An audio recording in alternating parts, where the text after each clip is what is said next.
Hi, my name is Daniel. I'm a leader, speaker, and creator, and you're welcome to episode 5 of the Tea Time Global podcast. And I'm very excited about this episode because it's 5 episodes. You listeners have stuck with me from episode 1, and now we're on the fifth episode.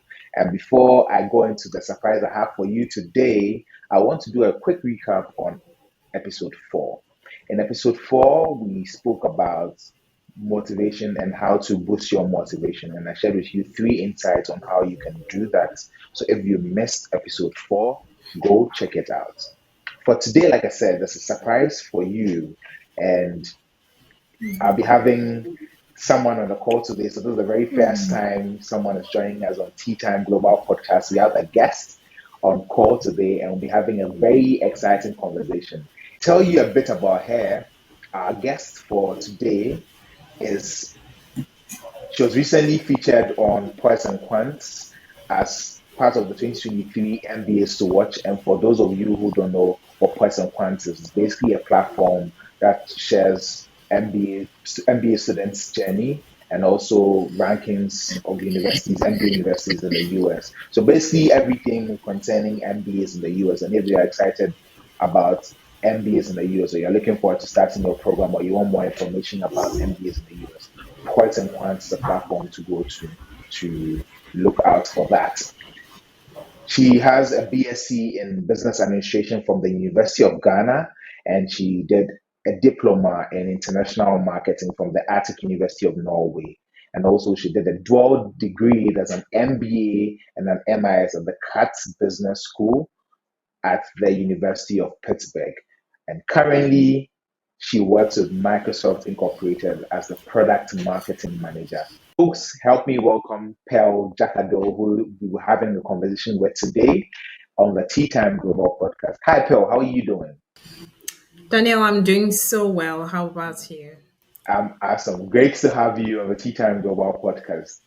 And Thank Pearl, you for for having me. Thank you for having me. listeners, Pearl is an ardent listener of the podcast, and from time to time, she shares with us feedback so that we can improve the podcast. And today, we decided to bring her on board for our discussion for today.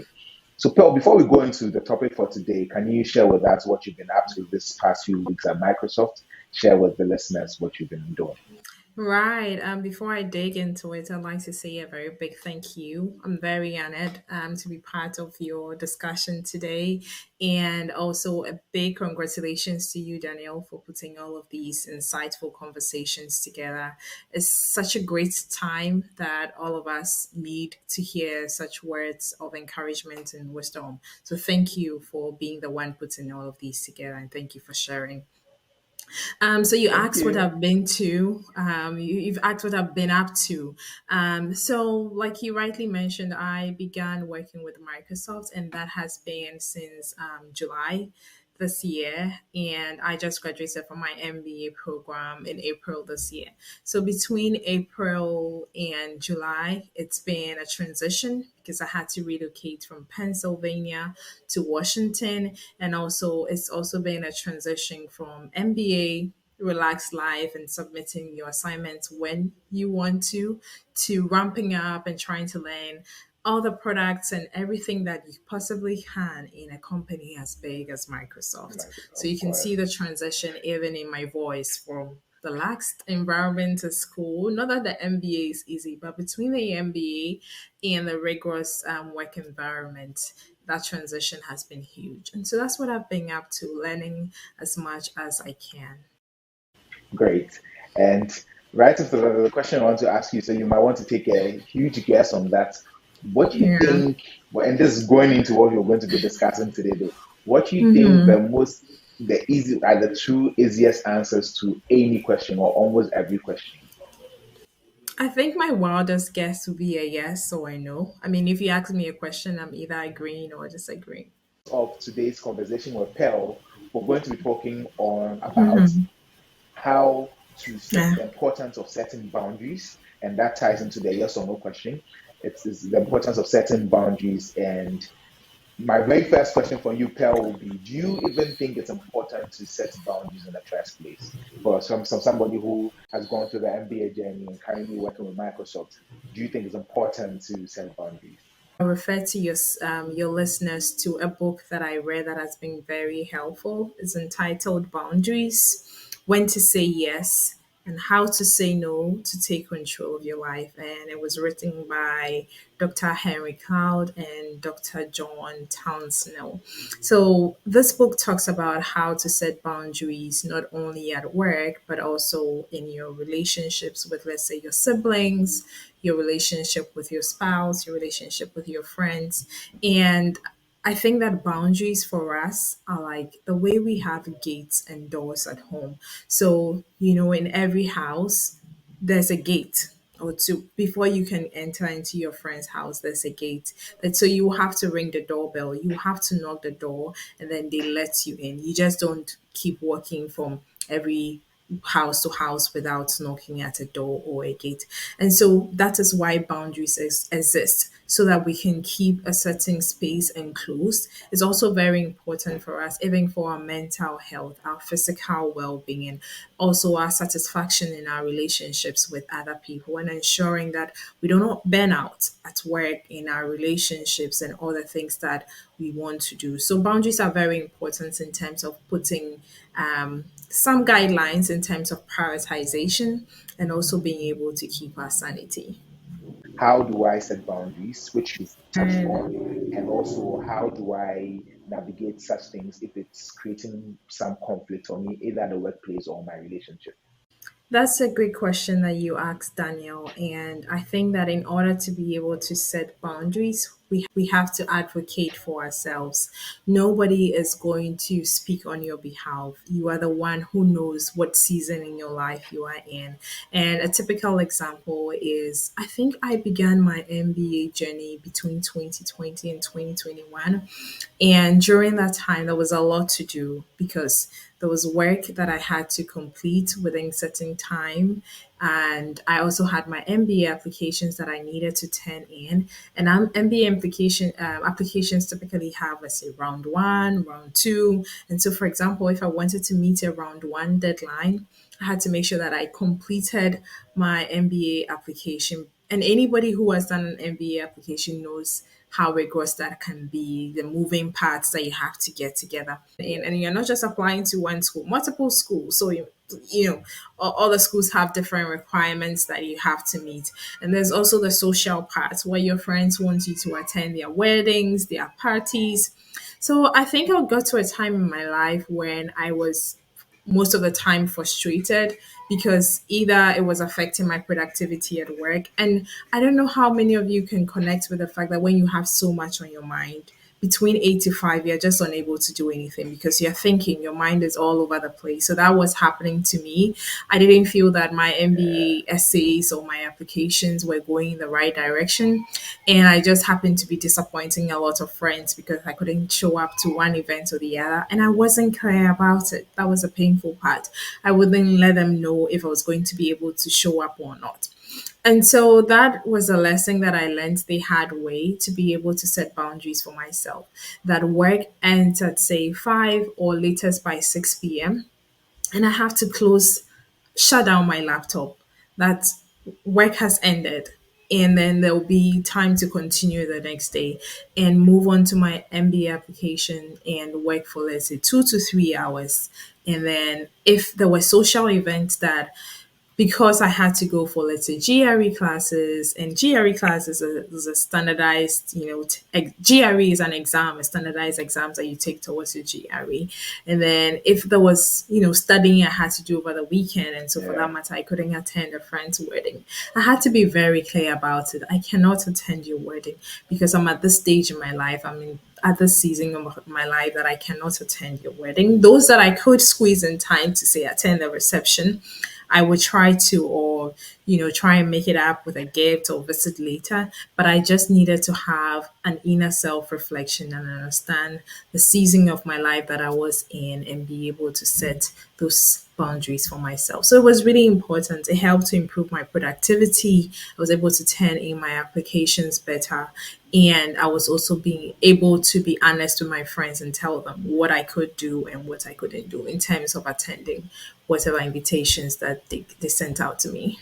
It's very insightful that you have shared something like this. And for us on this podcast, that's the reason we're even having this discussion in the first place. Because if you're able to set boundaries and you're able to achieve your goals, because it helps you in achieving your goals. And I like the fact that you said that you had to really sit down and think through and understand, okay, this is where you are at this point in time.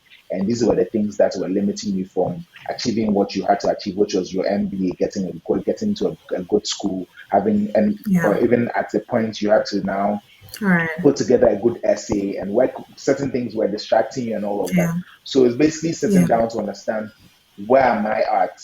Where do Right. I want to go?